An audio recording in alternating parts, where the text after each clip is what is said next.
یوسف صاحب رحمت اللہ علیہ کے زمانے سے کام میں لگے اور برابر چلتے رہے.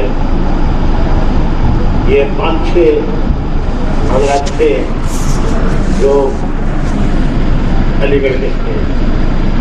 ڈاکٹر خالد صاحب, نادر علی صاحب, ثناء اللہ صاحب, ایک عثمان علی خان صاحب تھے, کبھی انتقال ہو گیا. تو یہ سب حضرات جو ہیں, تو ڈاکٹر خالد صاحب کہنے لگے کہ ایک مرتبہ ہم 5-6 نے مشورہ کیا. یہ 5-6 نادر صاحب, خالد صاحب, ثناء اللہ صاحب, عثمان علی خان صاحب, عبدالعلی صاحب. تو ہم نے مشورہ کیا کہ دنیا میں دین کا ایسا برا حال ہے اور ساری دنیا میں بے دینی پھیلی ہوئی ہے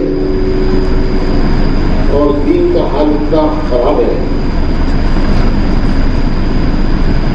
تو ہمارے لیے کہاں جائز ہے کہ ہم علی گڑھ میں پڑھاتے رہیں اور دنیا کی بے دینی کو اس طرح سے دیکھتے رہیں اور اپنے کام میں لگے رہیں. تو یہ ہمارے لیے کہاں جائے. تو انہوں نے سب کا فیصلہ کیا کہ ہم علی گڑھ چھوڑ کر ہمیں نظام الدین جا کر پڑھ جانا چاہیے. اب اس کے بعد ہماری زندگی کا جتنا بھی وقت ہے وہ ہم نظام الدین کے ماتحت گزاریں گے. یہ سب نوجوان تھے اس وقت, تو سب نے اپنا اپنا سامان باندھا اور سیدھے نظام الدین آ گئے.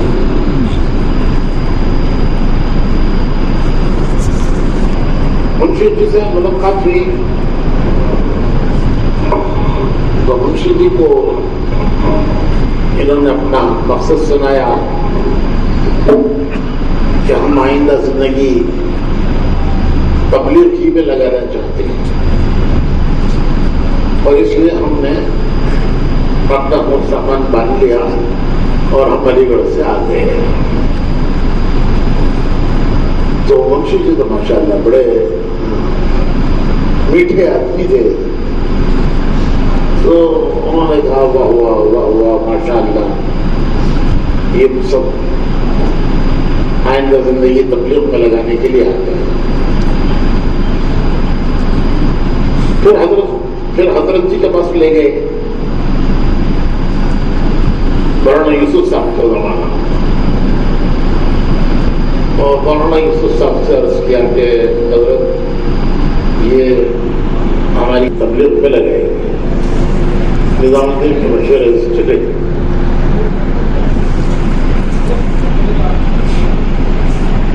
تو حضرت جی نے بہت سراہا مولانا یوسف صاحب رحمت اللہ علیہ نے کہ واہ واہ واہ واہ ماشاء اللہ.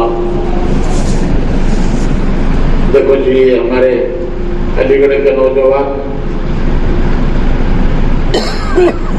یہ اب باقی زندگی تبلیغ میں لگانے کے لیے فارغ ہو کر آ گئے ہیں.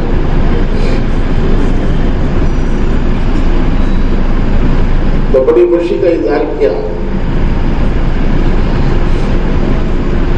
پھر تھوڑی دیر کے بعد فرمایا کہ تم نے اپنے کو پیش کیا اور ہم نے تمہیں قبول کر لیا. تم نے اپنی زندگی پیش کی کہ ہم آئندہ زندگی تبلیغ کا ہی کام کریں گے اور ہم نے تمہاری باقی زندگی تبلیغ کے کام کے لیے قبول کر. اب ہم تمہیں بھیجتے ہیں علی گڑھ کہ علی گڑھ تم ہمارے نمائندے بن کے جاؤ. اب علی گڑھ پڑھانے کے لیے نہیں, علی گڑھ ہمارے کام کے لیے. تم نے اپنے کو پیش کیا, ہم نے قبول کر لیا, اب ہم تمہیں بھیج رہے ہیں، اب تم نہیں جا رہے ہو، تمہیں ہم بھیج رہے ہیں۔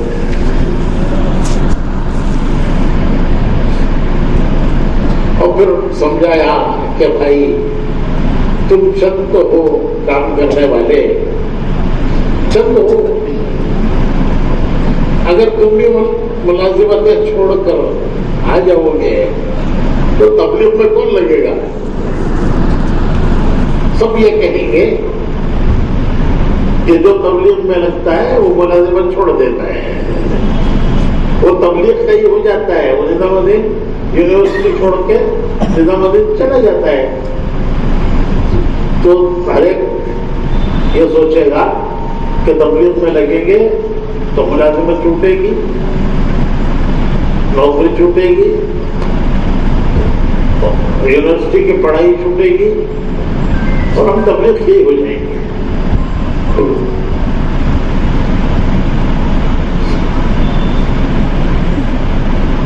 تو تبلیغ میں کون لگے گا؟ پھر فرمایا کہ بھائی دروازہ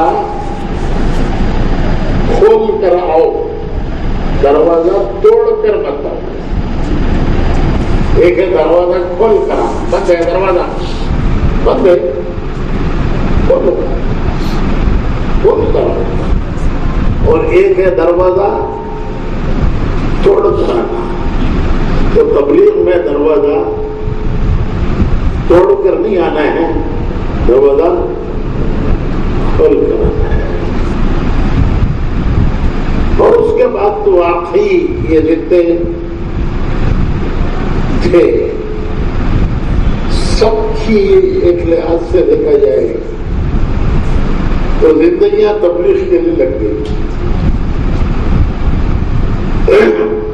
پوری زندگی تبلیغ کے لیے لگ گئی۔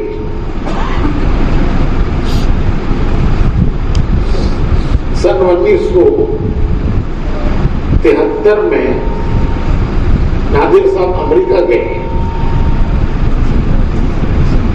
اور اس امریکہ کے سفر میں ان کا ایکسیڈنٹ ہوا، اور ایسا زبردست ایکسیڈنٹ ہوا کہ جو بڑے بڑے ٹرک چلتے ہیں نا، جو بڑے بڑے ٹرک کیا بولتے ہیں اسے، کنٹینر، ٹریلر، تو اس بڑے ٹرک میں ان کی کار کو ٹکر ماری۔ وہ تو شیطان کی طرح ہوتا ہے ٹریلر، اس کے سامنے کار چوٹی ہے، وہ جو ٹریلر نے اسے ٹکر ماری ان کی کار کو، تو وہ کار پتہ نہیں کتنی الٹیاں کھا کے جا کے نیچے گر گئی۔ تو سب سمجھے کہ اب اس میں کوئی بچا نہیں، تو دو اس میں سے شہید ہو گئے۔ ان دونوں کی خبریں ڈیٹرائٹ پہ بنی ہوئی ہیں۔ دو بچے، ان بچنے والوں میں ایک نادر صاحب، لیکن وہ بچے ایسے کہ ان کی بس چھ پسلی کی ہڈیاں ٹوٹی، پسلی کی 6 ہڈیاں ٹوٹی، اور اس میں وہ جو پسلی کی ہڈی کو وہ بینڈیج بھی ڈالنا مشکل ہوتا ہے، تو ایک عرصے تک ان کا علاج ہوا۔ پھر وہ واکر لے کے چلتے تھے، پھر آہستہ آہستہ وہ واکر بھی چھوڑ گیا، اور پھر وہ بالکل نارمل چلنے لگے۔ تو بتاتے تھے کہ میری 6 پسلی کی ہڈیاں ٹوٹی ہیں۔ اس کے بعد کئی ملکوں کے سفر ہوئے، کئی ملکوں کے،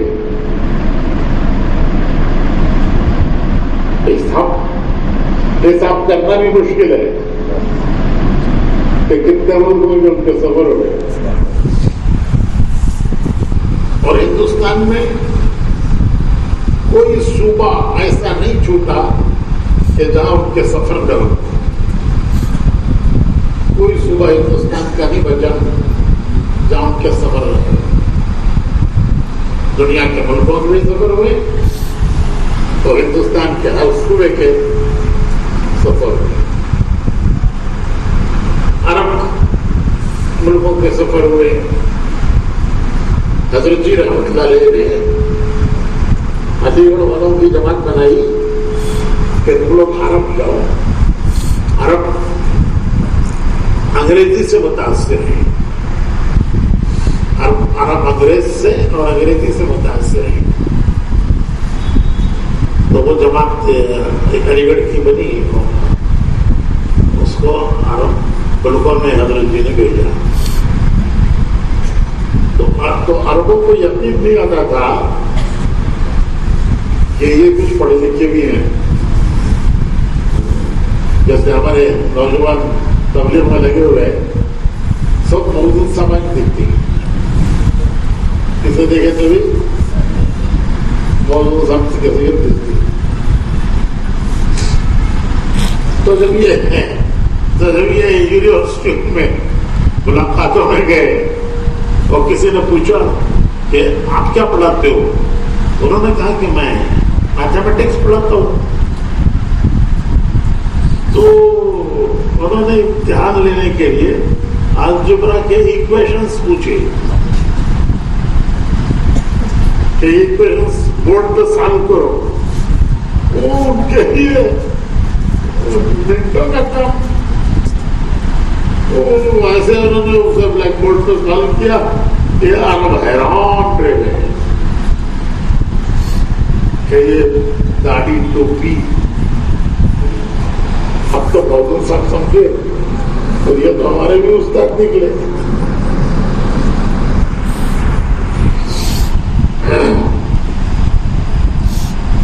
تو واپس آ کر جو کارگزاری سنائی عرب کی کہ عربوں میں بے دینی کا حال ہے اور بے دینی کے سیلاب میں کیسے عرب بہ رہے ہیں. تو حضرت جی نے ان کو فرمایا کہ دیوبند جاؤ اور وہاں جا کے حضرت قاری طیب صاحب کو اور دیوبند کے بڑے بڑے علماء کو تو سہارنپور اور جتنے اس زمانے میں اولیاء اللہ تھے تو ان سب کے یہاں جا کر ان کو سنو کہ اس وقت عالم اسلام یہ دین کا کیا حال ہے. تو قاری صاحب سناتے ہیں کہ ہم قاری طیب صاحب رحمۃ اللہ علیہ کے پاس گئے اور جوانی تھی, جذبہ تھا اور جو حالات دیکھ کر آئے تھے اس کا دل دماغ پر اثر تھا. تو قاری صاحب کی مجلس میں ہم نے ایسے کارگزاری سنائی کہ جیسے یاد ہی نہ ہو کہ قاری صاحب بیٹھے.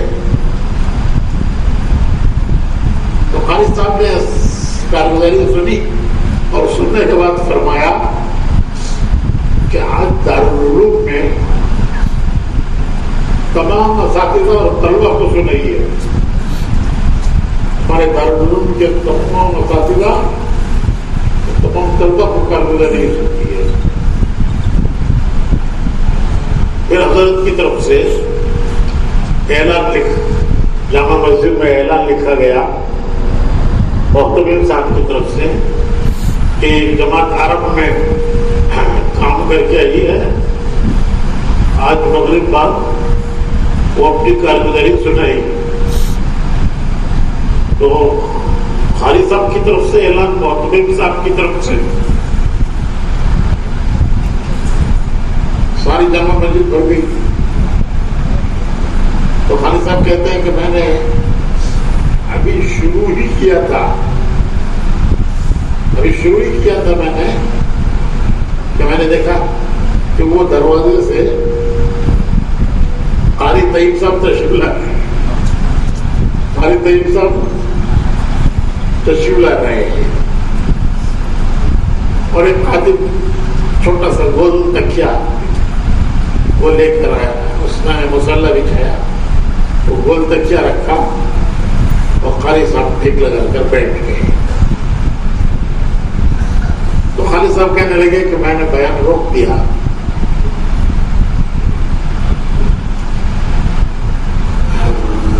تو قاری طیب صاحب نے فرمایا کہ آپ اپنا بیان جاری رکھیے، میں آپ کا بیان سننے ہی آیا ہوں، آپ اپنا بیان جاری رکھیے، میں آپ کا بیان سننے ہی آیا ہوں۔ تو انہوں نے اپنی کارگزاری جاری رکھی۔ جب کارگزاری پوری ہو گئی تو انہوں نے تشکیل کی کہ آپ اہل زبان ہیں، آپ کو اللہ نے عربی دی ہے، آپ ان کا حق ہے کہ آپ ان کے پاس جائیں اور جا کر ان کو اس دلدل سے جس میں وہ پھنسے ہوئے ہیں نکالنے کی کوشش کریں۔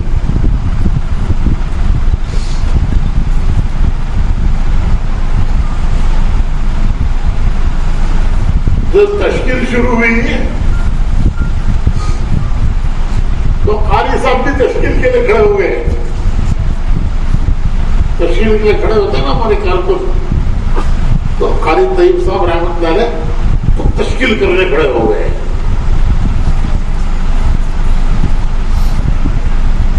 میاں کو فرمایا کہ میاں تم ایسے وقت پر یہ پیغام لائے ہو جبکہ مجھ پر بڑھاپا آ گیا اور میری قوتیں کمزور پڑ گئی، کاش اس وقت آتے جب میرے اندر ہمت تھی، جوانی تھی، تو میں سب کچھ تبلیغ میں لگا تھا۔ اس وقت آتے تو جب میرے اندر ہمت تھی، جوانی تھی، تو میں سب کچھ تبلیغ میں لگا تھا۔ اور ایک شعر پڑھا قاری تب موقع کے شعر پڑھتے ہیں، شعر پڑھا، غزل اس نے چھیڑی مجھے ساز دینا، غزل اس نے چھیڑی مجھے ساز دینا، میری عمر رفتہ کو آواز دے، میری عمر رفتہ کو آواز دینا، اسے بلاؤ تو جو عمر چلی گئی ہے اسے بلاؤ۔ تو قاری صاحب نے خود کھڑے ہو کے تشکیلیں کی، سب کی اساتذہ کی، بڑے بڑے قاری صاحب تشکیل کر رہے ہیں، نام پوچھ رہے ہیں، تو بڑے بڑے استاد جتنے تھے صاحب نے کھڑے ہو کے نام لکھا ہے۔ تو مولانا یوسف صاحب رحمۃ اللہ علیہ یونیورسٹی کی جماعتوں کو ملکوں میں بھیجتے تھے، اور جب وہ واپس آتی تھی تو ان کو دارالعلوم دیوبند، سہارنپور، ندوا یہاں بھیجتے تھے کہ ان کو پتہ چلے عالم اسلام کا کیا حال ہے۔ تو اس طرح ایک انگریزی دان طبقہ ادھر ملکوں میں بھی کام اٹھانے کا ذریعہ بنا، اور واپس آ کر علماء، طلباء، مدارس اس میں بھی کام اٹھانے کا ذریعہ بنا۔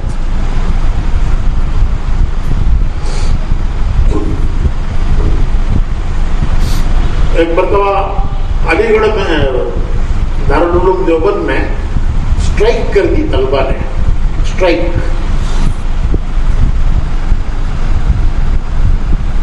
بہت زمانہ پہلے کی بات ہے، کئی چیزوں پر ڈیمانڈس، بہت سارے ڈیمانڈس تھے، کھانے میں یہ ہونا چاہیے، بستر میں یہ ہونا چاہیے، بستر ایسا ہونا چاہیے، کھانا ایسا ہونا چاہیے، یہ بہت سارے ڈیمانڈس تھے طلبا کے۔ تو قاری طیب صاحب رحمۃ اللہ علیہ نے مولانا مولانا یوسف صاحب کو لکھا کہ ہمارے طلبہ نے اسٹرائک کر دی ہے، آپ علی گڑھ کی جماعت تھے،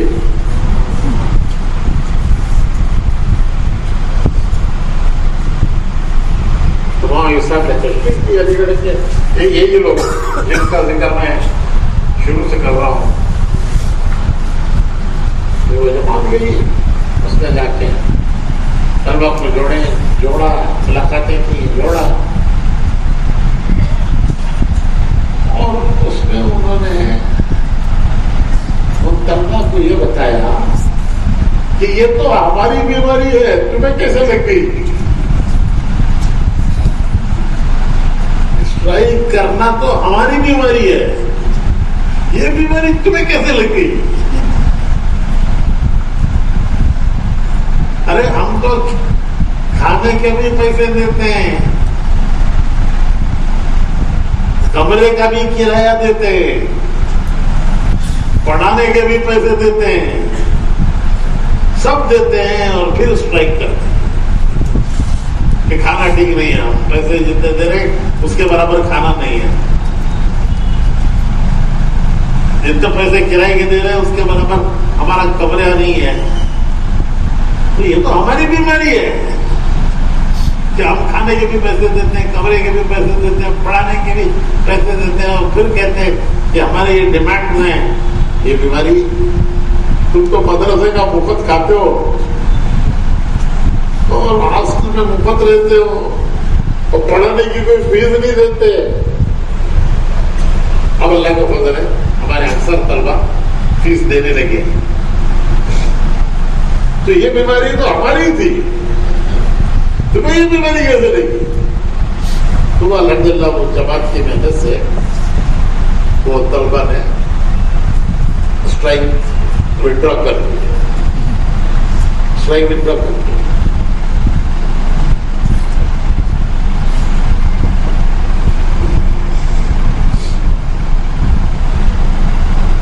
تو بڑی خیریں اللہ نے اس یونیورسٹی سے بڑی خیریں پھیلائی، عالم میں اللہ نے وہاں سے بڑی خیریں پھیلائی، اور ان میں یہ 5-6 حضرات تھے،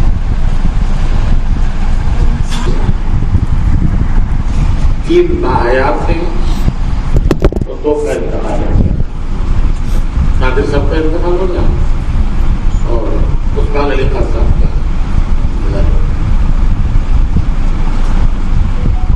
عثمان علی خان صاحب وہ گھوڑا چلانے کے ماہر تھے، کیا بولتے ہیں گھوڑ دوڑ، تو روزانہ شام کو وہ اپنا گھوڑا لے کر یونیورسٹی میں دوڑاتے تھے اس سے۔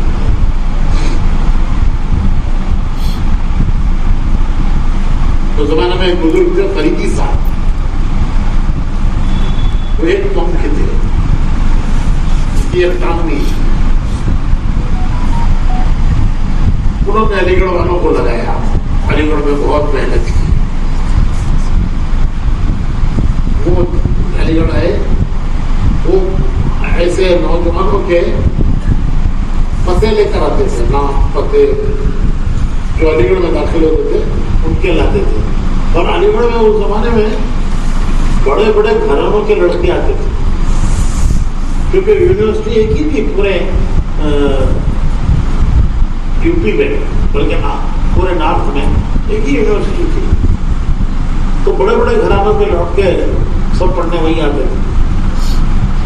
تو انہوں نے خالد صاحب کو ایک پرچہ دیا کہ دیکھو یہ عثمان علی خان یہاں ایک لڑکا رہتا ہے، اسے پکڑ کے لو۔ تو شام کو خالد صاحب ان کے پاس گئے، عثمان علی خان صاحب کے پاس، تو عثمان علی خان ان کا سائز میرے گھوڑے کی خدمت گار، وہ گھوڑے کو تیار کر کے لے کے کھڑا ہوا، وہ یہ دوڑ لگانے کے لیے تیار تھے. تو وہ خالی سامنے جا کے سلام کیا, مسافہ کیا. تو انہوں نے کیا بات ہے, کون ہے آپ؟ جیسے بڑے لوگوں کا کیا بات ہے, کون ہے آپ؟ میں نے کہا کہ ایک بزرگ آئے ہیں, وہ انہوں نے آپ کا نام دیا ہے اور وہ آپ سے ملنا چاہتے ہیں. کہنے لگے بس وہ مجھے تبلیغ میں لگائیں گے, تبلیغ والے ہوں گے تو مجھے تبلیغ میں لگائیں گے, اور تبلیغ میں لگنے کے بعد میں کچھ پڑھ نہیں پاؤں گا, میں کچھ پڑھ نہیں پاؤں گا, میں تبلیغ ہی کرتا رہوں گا. تو انہوں نے کہا کہ وہ کیا چاہتے ہیں یہ تو میں نہیں جانتا, انہوں نے آپ کا نام دیا ہے اور آپ سے ملنا چاہتے ہیں, تو اچھی بات ہے, میں گھوڑ دوڑ کر کے اس کے بعد آتا ہوں. تو گھوڑ دوڑ کی پھر آئے, پھر وہاں سے لگے 1 سال مولانا سعید خان صاحب رحمت اللہ علیہ کی خدمت میں لگایا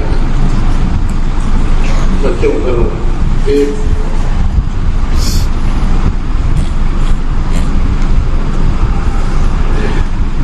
تو ایک پورا ایک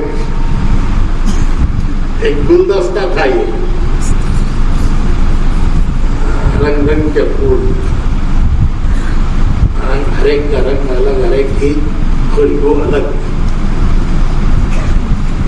ان سے اللہ نے ملک کو بھی کام لیا.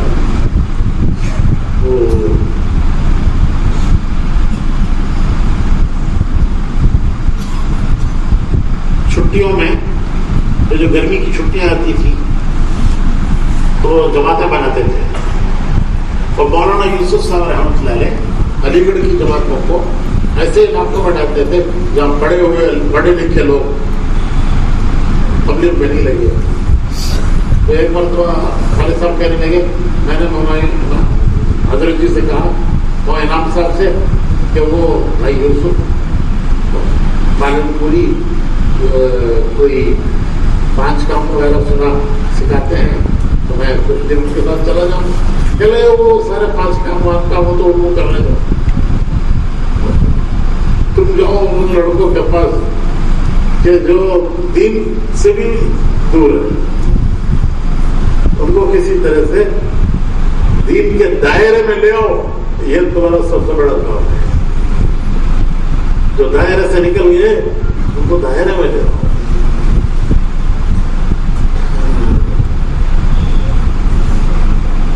تو اللہ تبارک تعالیٰ قبول فرمائے, اللہ مغفرت فرمائے, اللہ تعالیٰ ان کے درجات بلند فرمائے. ایک پوری جماعت تھی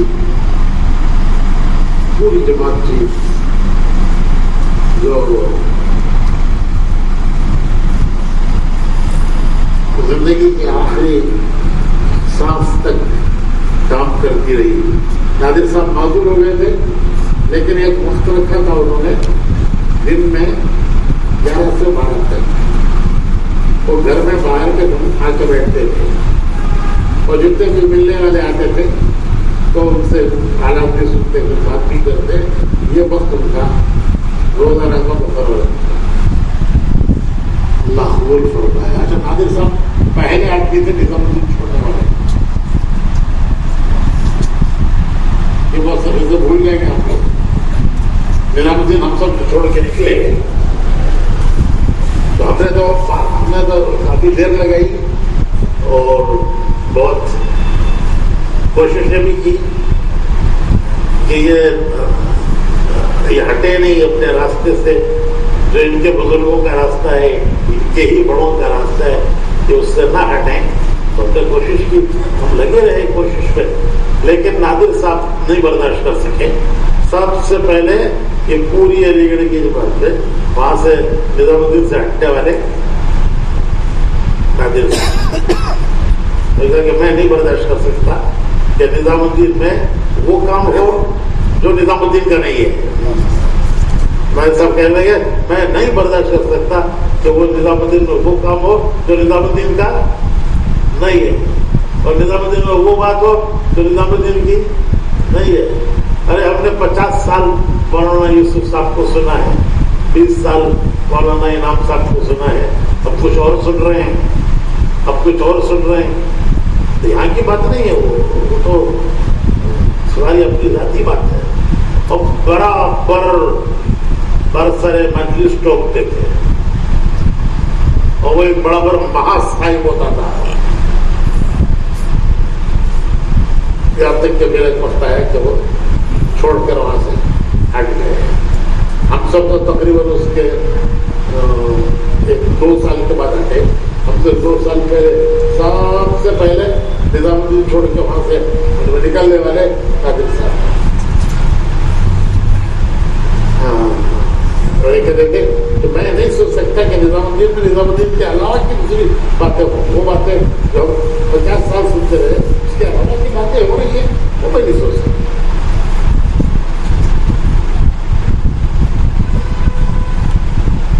اللہ مغفرت فرمائے، درجات بلند کرے.